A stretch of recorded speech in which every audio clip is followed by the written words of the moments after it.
야생 멧돼지는 농업과 가축에 심각한 피해를 입히고 심지어 인간의 안전까지 위협할 수 있는 외래종입니다. 멧돼지의 빠른 번식 주기, 파괴적인 채집 습관, 그리고 공격적인 성격은 생태계와 경제에 미치는 영향을 완화하기 위한 효과적인 방제 전략을 필요로 합니다. 멧돼지 방제를 위한 극단적이면서도 효과적인 전략 중 하나는 헬리콥터를 이용한 사냥입니다. 이 방법은 넓은 시야를 확보하고 넓은 지역을 신속하게 감시할 수 있습니다. 이러한 작전에 참여하기 전에 일반적으로 참여자들은 공중 기동 및 사격 시 능숙성과 안전성을 확보하기 위한 전문 훈련을 받습니다.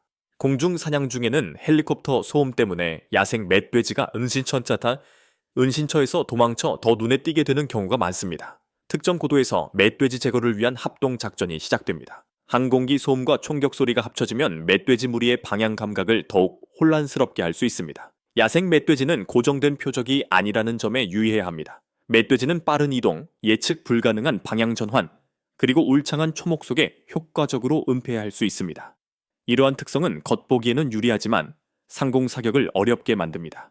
닥트인 초원은 시야를 더 확보하여 이러한 지형에서 사냥 효율을 높여줍니다. 대규모 무리가 발견되면 헬리콥터는 일반적으로 속도를 줄여 더욱 정밀한 조준을 가능하게 하고 많은 동물을 한 번에 사살할 수도 있습니다. 공중 사냥은 저고도에서 정확한 사격이 가능하기 때문에 안전하고 효과적인 방법으로 여겨집니다. 항공 사냥의 성공은 조종사와 사수의 협력에 크게 좌우됩니다. 사소한 계산 착오만으로도 야생 멧돼지가 도망칠 수 있습니다. 그러나 항공기의 광범위한 사정거리 때문에 탈출이 어려운 경우가 많습니다. 항공 사격 후 목표 지역에서 수많은 야생 멧돼지가 관찰되는데 이는 멧돼지 개체수가 크게 감소했음을 나타냅니다. 이 방법은 특히 멧돼지 무리 전체를 근절하는 데 효과적입니다. 텍사스와 같은 지역에서 볼 수 있듯이 항공 사냥이 작물 피해를 완화하는 데 효과적이라는 점은 항공 사냥의 지속적인 시행에 중요한 요소입니다. 헬리콥터가 광활한 지역을 감시할 수 있다는 점은 야생 멧돼지가 은신처에서 나타나도록 유도하여 더욱 효과적인 개체수 조절에 기여합니다. 더욱이 야생 멧돼지 밀도가 높아질수록 인간 개체수에 대한 위험도 증가하기 때문에 방제 노력의 중요성이 더욱 커집니다. 헬리콥터의 작전 범위는 개활지 너머로 확장되어 주변 광활한 지역을 포괄하기 때문에 덤불이 무성한 곳에서도 야생 멧돼지가 포획을 피하기 어렵습니다. 일반적으로 2시간 분량의 공중 사냥으로 수십 마리의 야생 멧돼지를 사살할 수 있으며 그중 일부는 회복력이 뛰어나거나 환경에 잘 적응하는 능력 때문에 여러 차례 사살해야 합니다. 사살된 야생 멧돼지의 크기는 이들이 농업 피해에 상당한 기여를 했음을 시사하는 경우가 많습니다. 헬리콥터의 안전과 작전의 성공을 위해서는 항공기의 재고를 완벽하게 확보하는 것이 필수적입니다. 사냥 후 야생 멧돼지 고기의 일부는 지역 가정에 분배되고 일부는 도축장으로 이송되어 가공됩니다. 성공적인 개체수 조절 캠페인 이후 야생 멧돼지는 처음에는 주거 지역에서 물러나 일시적으로 피해가 줄어들 수 있습니다. 그러나 최근 짓밟힌 들판이나 교란된 땅과 같은 징후가 나타나면서 개체수가 다시 증가할 수 있습니다. 적절한 조치를 취하지 않으면 개체수가 급격히 증가하여 더욱 큰 위협이 될 수 있습니다. 따라서 상황 악화를 막기 위해서는 즉각적인 예방 조치를 취하는 것이 매우 중요합니다. 이러한 재등장하는 개체군을 추적하고 관리하기 위해 잘 갖춰진 팀을 구성하여 원정대가 조직되는 경우가 많습니다. 이러한 작전은 바위산과 울창한 산림지대를 표적으로 삼는 경우가 많으며 이러한 지역에는 새로운 발자국이 남아 야생 멧돼지, 특히 강한 생존 본능을 가진 대형 개체의 존재를 나타냅니다. 지상 기반 사냥팀의 성공률은 잘 훈련된 사냥개를 활용함으로써 크게 향상됩니다. 사냥개는 예리한 후각과 강력한 사냥 본능을 통해 동물을 신속하게 찾아내 추적할 수 있습니다. 사냥개들이 뚜렷하게 짖는 소리는 먹이가 궁지에 몰렸음을 알리는 신호이며 이는 사냥팀에게 중요한 순간을 의미합니다. 멧돼지가 은신처에서 나오면 즉각적인 조치가 취해집니다. 중요한 지점에 정확하게 사격하면 멧돼지를 쓰러뜨릴 수 있습니다. 하지만 멧돼지는 회복력이 뛰어난 표적이 될 수 있습니다. 험난한 지형을 통해 도주하려는 멧돼지가 있다면 팀은 위치를 조정하고 신중하게 멧돼지를 조준합니다. 멧돼지는 번개처럼 빠르게 반응하고 공격을 피하기 위해 방향을 자주 바꾸기 때문에 멧돼지를 제압하는 것은 쉬운 일이 아닙니다. 그럼에도 불구하고 효과적인 전략을 사용하고 숙련된 사격 실력을 발휘한다면 사냥꾼은 목표를 달성하기 위해 사격 방식을 지속적으로 조정할 수 있습니다. 높은 곳에서 관찰하던 중 빠르고 어두운 그림자가 나타났는데 멧돼지가 직접 충돌을 간신히 피하는 것으로 확인되었습니다. 결정적인 방아쇠를 당겼고 총알이 멧돼지에게 명중했습니다. 추격은 인근 언덕까지 이어졌습니다. 지형이 완화되어 목표물을 추적하고 관찰하기가 더 수월해졌습니다. 멧돼지 한 마리가 탁 트인 넓은 공간을 빠르게 가로질러 움직이는 것이 목격되었는데 은밀한 존재를 의식하지 못하는 듯했습니다. 세 번째 사격으로 멧돼지는 성공적으로 쓰러졌습니다. 이는 작전의 지속적인 성공에 더해 또 다른 성과였습니다. 수색은 언덕과 오솔길을 따라 계속되었고 기대감은 여전했습니다. 모든 감각이 예민해져 어떤 조회도 대비했다. 산악지대의 고요함에도 불구하고 간간히 들려오는 총소리는 또 다른 제압 작전의 성공을 예고했다. 언덕을 헤쳐나가자 길은 더 깊은 울창한 숲으로 이어졌고 그곳에 빽빽한 나무와 초목은 멧돼지들에게 은신처를 제공했다. 그러나 전문적인 지식과 사냥개의 도움으로 멧돼지들의 움직임을 추적할 수 있었다. 포위망이 더욱 촘촘해지면서 숲의 정적은 깨졌고 멧돼지들은 뿔뿔이 흩어졌다. 긴장감 넘치는 추격과 일련의 정확한 사격을 통해 멧돼지들은 체계적으로 제거되었습니다. 5마리의 표적을 성공적으로 무력화시켰습니다. 하루의 주요 활동이 끝나가는 저녁이 다가오자 시작 지점으로 돌아가기 전에 최대한 많은 멧돼지를 포획하기 위해 남은 몇 분 동안 수색이 계속되었습니다. 멧돼지가 나타날 때마다 사격은 신속하고 단호하게 이루어져 멧돼지들이 반응할 틈을 주지 않았습니다. 사냥은 어둠이 내릴 때까지 계속되었습니다. 전반적인 결과는 매우 만족스러웠습니다. 이로써 기대 이상의 흥미진진한 사냥의 하루가 마무리되었습니다. 이 경험은 이러한 노력의 흥분과 효과를 강조하기 위해 자주 공유됩니다. 폴란드는 특히 야생 멧돼지 개체수가 풍부하여 전 세계 사냥꾼들의 관심을 끌고 있습니다. 매년 열리는 야생 멧돼지 사냥 대회에는 전 세계 참가자들이 모여듭니다. 이러한 행사는 특히 땅에 눈이 쌓인 추운 겨울철에 스릴 넘치는 도전을 선사합니다. 도시 지역에 야생 멧돼지가 출현하는 것은 주민들에게 심각한 우려사항입니다. 멧돼지는 도로를 가로질러 교통체증을 유발하는 경우가 작기 때문입니다. 또한 쓰레기통을 뒤져 도시 경관과 잔디밭을 훼손하는 경우도 많습니다. 이에 따라 폴란드 정부는 야생 멧돼지 추적 및 박멸을 장려하기 위한 다양한 조치를 시행하고 있습니다.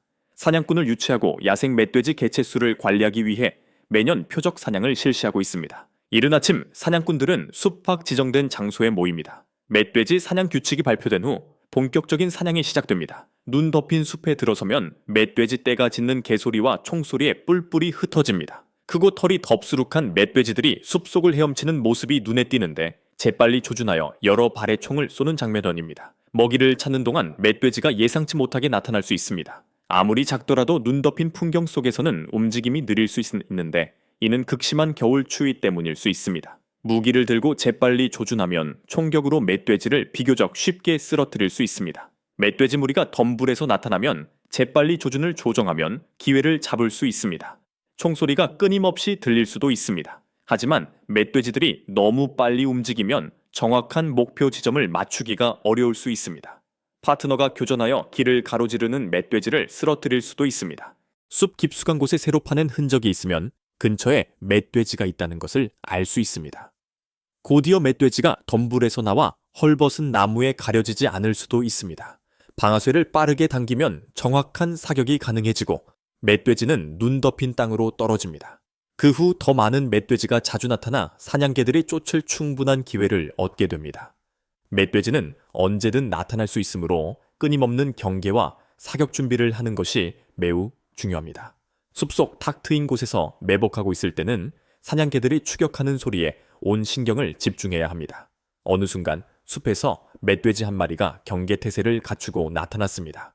이는 즉각적인 교전 기회를 제공했습니다. 멧돼지가 시야에 들어오자 재빨리 제압당했습니다. 새하얀 눈과 대비되는 검은 멧돼지의 모습은 멧돼지를 더 쉽게 사냥할 수 있게 했고 이는 또 다른 성공적인 사냥감을 확보하는 결과를 가져왔습니다. 짖는 개들의 소리는 포위된 채 자신을 방어하려는 무리에게 쫓기는 큰 멧돼지에 대한 주의를 환기시켰습니다. 멧돼지를 무력화하기 위해 신속한 조치가 취해졌습니다. 근거리 사격으로 놀라운 정확도로 멧돼지를 효과적으로 제압했습니다. 이후 멧돼지는 빽빽한 초목에서 신속히 회수되었습니다. 이러한 초기 성공 이후 추가 표적 수색은 계속되었습니다. 신속하고 꾸준한 사격 덕분에 상당수의 멧돼지를 체포할 수 있었습니다. 오후가 되면서 눈이 점점 더 많이 내려 멧돼지 추적이 더욱 어려워졌습니다. 멧돼지 한 마리가 울창한 숲 속에서 사냥개들을 피해 달아나는 모습이 관찰되었습니다. 레드닷 사이트를 사용하자 조준 정확도가 크게 향상되어 1년의 빠른 사격으로 순식간에 멧돼지를 제압할 수 있었습니다. 새하얀 눈밭을 가로질러 도망치려는 멧돼지 떼가 목격되었습니다.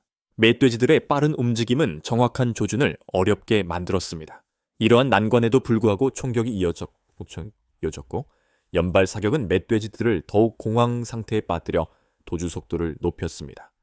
조준을 할 시간도 없었고 많은 총알이 명중하지 못했습니다. 그러나 멧돼지 추격은 거의 칠흑 같은 어둠이 찾아올 때까지 단호하게 계속되었습니다. 사냥개는 멧돼지를 끈기 있게 추격했고 덤불에 울려 퍼지는 시끄러운 짖음은 계속되었다. 덤불 속으로 추격이 이어졌고 숲 전체가 어둠에 휩싸일 때까지 추격은 계속되었다. 마침내 총을 쏠 기회가 찾아왔다. 개들에게 둘러싸여 있었음에도 불구하고 멧돼지는 기진맥진한 듯 보였다. 단 한 발의 총격만으로도 멧돼지를 쓰러뜨리기에 충분했다. 어둠이 내려앉았기에 그날의 결과를 보고하기 위해 모임 장소에 신속히 도착해야 했다. 이날 사냥대회에서 상은 받지 못했지만 그 경험 자체는 기억에 남을 만한 경험이었습니다. 시청자 여러분께서는 앞으로의 사냥 탐험을 기대하며 좋아요, 공유, 구독을 통해 이 모험을 함께 나누고 채널을 응원해 주시기 바랍니다.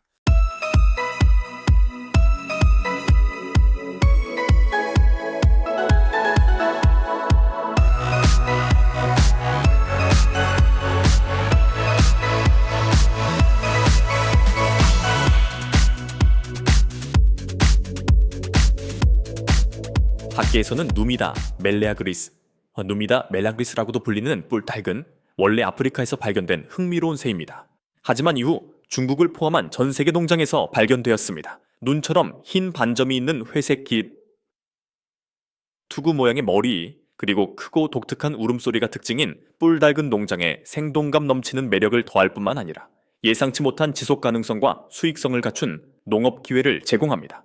왜 중국에서 점점 더 많은 농부들이 이 새를 키우려고 서두르는 걸까요? 그리고 최대한의 결과를 얻기 위해 농업 관행과 관리를 개선할 수 있는 방법은 무엇일까요? 오늘 영상에서 그 모든 것을 밝혀보겠습니다. 기니파울을 성공적으로 사육하려면 세심한 계획이 필요합니다. 헬멧 기니파울이 여전히 가장 인기 있는 품종이지만 농부들은 다른 기니파울 품종에 대한 연구를 활발히 진행하고 있습니다. 이러한 품종에는 육질의 우수성과 독특한 외형으로 유명한 흰배 기니파울과 붉은 머리 기니파울이 포함됩니다. 뿔닭은 땅 가까이 앉는 것을 선호하기 때문에 높고 통풍이 잘 되는 넓은 닭장이 필요합니다. 이러한 닭장은 또한 널찍해야 합니다. 뿔닭은 중국 농부들이 방목형 농법에 적응하기 위해 만든 보호소를 통해 여우, 매, 뱀과 같은 포식자로부터 보호받습니다. 하지만 이러한 보호소는 뿔닭이 농장 곳곳을 자유롭게 돌아다닐 수 있도록 해줍니다. 기니닭은 중국 농촌 지역에서 자유롭게 돌아다닐 수 있도록 자주 허용되며 야생에서 채집한 곤충, 씨앗, 식물을 먹이로 삼아 섭취합니다. 이러한 전략은 고기의 풍미를 높이고 영양 성분을 증가시킬 뿐만 아니라 사료 비용도 절감합니다. 반면 농가들은 번식기 동안 안정적인 발육과 생산성을 보장하기 위해 상업용 가금류 사료에 옥수수, 기장 등의 곡물을 혼합한 균형 잡힌 사료를 공급합니다. 성체 기니닭은 보통 하루에 80g에서 100g의 사료를 섭취하며 이는 다른 가금류보다 사료 효율이 높습니다. 중국에서 기니닭을 번식시키는 첫 단계는 적합한 기니닭 품종을 확립하는 것입니다. 번식 조합을 선택할 때 농장주들은 닭의 건강 상태, 크기, 그리고 산란율을 고려합니다. 번식기는 보통 봄에 시작하여 여름이 끝날 때까지 계속됩니다. 이 기간 동안 암탉 한 마리는 80개에서 150개의 알을 낳을 수 있습니다. 계란은 매일 수거되어 육계가 자연 부화시켜 생산성을 극대화합니다. 또한 대규모 농업에서는 인공 부화가 선호되는 방식으로 부상했습니다. 이 기술은 적절한 환경이 유지될 경우 평균 75%에서 85%의 부화율을 달성할 수 있습니다. 부화 과정 후 병아리들은 육추형 쿠데타에서 조심스럽게 사육되며 성장기에 이르러서는 육성시설로 옮겨지거나 자유롭게 돌아다닐 수 있는 환경으로 방사될 수 있을 정도로 튼튼해집니다. 이 기간 동안 병아리들은 빠르고 건강하게 성장할 수 있도록 세심한 주의를 기울입니다. 대부분의 기니파울은 생후 1-12주가 되면 1.2kg에서 1.6kg 사이로 상품성 있는 크기에 도달합니다. 기니파울이 상업적으로 소비할 수 있는 체중에 도달하면 케이지에 가두어 도축을 위해 가공시설로 이송됩니다. 이후 육류는 급속 냉동, 진공 포장 또는 양념 슬라이스나 기니파울 소시지와 같은 고급 식품으로 가공되는 등 다양한 방식으로 가공됩니다.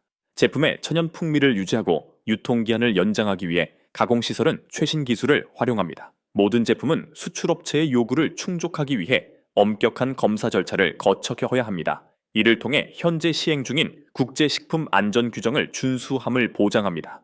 기니 닭으로 만든 제품은 고급 상품으로 여겨집니다. 중국 전문점에서 기니 닭고기는 킬로그램당 80위안에서 120위안 사이로 미화 약 11달러에서 17달러에 해당합니다. 이 가격은 일반 닭고기 가격보다 훨씬 높은데 이는 기니 닭고기의 뛰어난 가치를 반영합니다.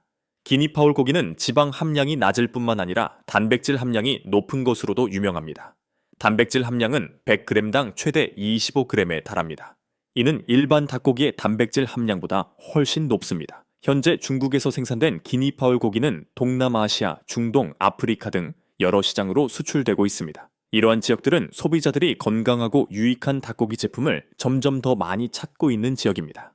일반 계란보다 크기가 작음에도 불구하고 기니 파울 계란은 가치가 높은 제품으로 여겨집니다. 계란 한 개에는 비타민 A와 철분이 풍부하게 함유되어 있으며 각각 약 45kcal와 6g의 단백질을 함유하고 있습니다. 또한 일반 계란으로 만든 요리와 유사한 요리법으로 가공할 수도 있습니다. 계란 생산은 농부들에게 잠재적인 추가 소득원으로 부상했습니다. 미래를 내다보면 중국의 뿔닭 사육은 앞으로 번영할 것으로 보입니다. 소비자들의 특수 육류 수요 증가, 지속 가능한 농업 관행에 대한 인식 제고, 그리고 해외 시장 진출 기회는 엄청난 성장 잠재력을 제시합니다. 박수를 보냅니다. 자동 급이기와 실시간 건강 모니터링과 같은 지능형 농업 기술은 생산성과 수익성을 더욱 향상시킬 산업혁명을 가져올 것으로 예상됩니다. 결론적으로 뿔닭 사육은 전통, 지속 가능성, 그리고 수익성의 완벽한 조합입니다. 모범 사례를 채택하는 농가가 증가하고 시장에 대한 인식이 높아짐에 따라 뿔닭은 곧 중국 양계 산업의 표준 축산품이 될 것으로 예상됩니다. 현대 중국에서 뿔닭 사육의 부흥을 온전히 이해하려면 이 놀라운 새의 역사적 뿌리를 이해하는 것이 필수적입니다. 원래 사하라 이남 아프리카가 원산지였던 뿔닭은 수천 년 전에 가축화되어 무역과 탐험을 통해 점차 여러 대륙으로 퍼져나갔습니다. 고대 로마와 그리스에서는 이국적인 별미로 여겨졌고 아프리카에서는 토착민의 식단과 전통에서 중요한 역할을 했습니다. 중국 일부 지역, 특히 남부와 남서부의 특정 소수민족 공동체에서는 뿔닭을 의례용이나 축제 때 제물로 소규모로 사육했습니다. 수세기 동안 중국 농업에서 닭과 오리에 가려져 있었지만 뿔닭은 현대 농업 혁신 덕분에 고급 가축으로서 르네상스를 누리고 있습니다. 기니파울은 문화적 가치 외에도 다양하고 매혹적인 행동을 보여 사육 과정에서 도전적이면서도 보람 있는 경험을 선사합니다. 기니파울은 본래 사회성이 뛰어나며 예측 불가능한 움직임 패턴 때문에 종종 혼란무리라고 불리는 단단한 무리를 형성하여 포식자를 쫓아내는 데 도움이 됩니다. 또한 예민한 경계심을 가지고 있어 약간의 방해에도 큰 소리로 경고합니다. 농부들은 이러한 보호 본능 때문에 기니파울을 깃털 달린 감시견이라고 부르기도 합니다. 기니파울은 놀라운 지능을 자랑합니다. 아는 사람을 알아보고 주변 환경의 구조까지 학습하여 방목 사육 환경에서 효율성을 높입니다. 뿔닭은 지능과 채집 습성을 바탕으로 농업의 고질적인 문제 중 하나인 해충 방제에 대한 자연적인 해결책을 제시합니다. 뿔닭은 진드기, 딱정벌레, 메뚜기, 심지어 작은 뱀까지 엄청난 식욕을 자랑합니다. 뿔닭의 먹이는 화학 살충제를 사용하지 않는 유기농 시스템에서 중요한 역할을 합니다. 논, 과수원, 채소밭에서 뿔닭은 해충 개체수를 줄임으로써 생태계 균형을 유지하는 데 도움을 줍니다. 이는 작물 수확량을 증가시킬 뿐만 아니라 전체 농장 생태계의 지속 가능성을 향상시킵니다. 농부들은 뿔닭을 밭에 도입하면 시간이 지남에 따라 더 건강한 농산물을 생산하고 투입 비용을 절감할 수 있다는 것을 알게 되었습니다. 뿔닭은 많은 이점을 제공하지만 큰 울음소리는 양날의 검과 같습니다. 날카롭고 반복적인 울음소리는 잠재적 위협에 대한 조기 경고 신호 역할을 하여 닭, 오리, 심지어 염소와 같은 다른 가축들을 보호하는 데 도움이 됩니다. 그러나 이러한 특성은 특히 도시 외곽 농장이나 주거지역 근처에서 골칫거리가 될 수 있습니다. 이를 해결하기 위해 일부 농장주는 소음을 흡수하는 보호소를 설치하거나 더 외딴 지역에서 뿔닭을 사육합니다. 소음에도 불구하고 많은 농장주는 뿔닭의 경보 시스템을 소중히 여기며 특히 포식자가 득실거리는 지역에서 이를 더 광범위한 농장 보안 전략의 일부로 통합해왔습니다. 생태학적 이점을 고려하면 뿔닭이 중국 농촌 전역의 복합 양식 시스템에 통합되고 있는 것은 놀라운 일이 아닙니다. 미래지향적인 농부들은 가금류를 단독으로 사육하는 대신 차, 뽕, 약초와 같은 작물과 뿔닭을 함께 재배하고 있습니다. 이러한 혼합 시스템은 뿔닭이 자연스럽게 먹이를 찾으면서 배설물로 토양을 비옥하게 할 수 있도록 합니다. 그 대가로 뿔닭은 작물이 제공하는 은신처와 그늘의 혜택을 누립니다. 이러한 공생관계는 생산성을 높일 뿐만 아니라 순환 농업의 원칙에도 부합합니다. 그 결과 다양한 소득원에서 낭비를 최소화하고 생산량을 극대화하는 다각화되고 회복력 있는 농장이 탄생합니다. 그럼에도 불구하고 성공적인 기니닭 사육을 위해서는 세심한 건강관리가 필요합니다.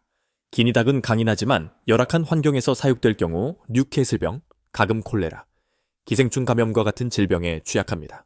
예방관리는 정기적인 예방접종, 깨끗한 물 공급, 그리고 건조하고 통풍이 잘 들어오는 사육장 유지가 포함됩니다.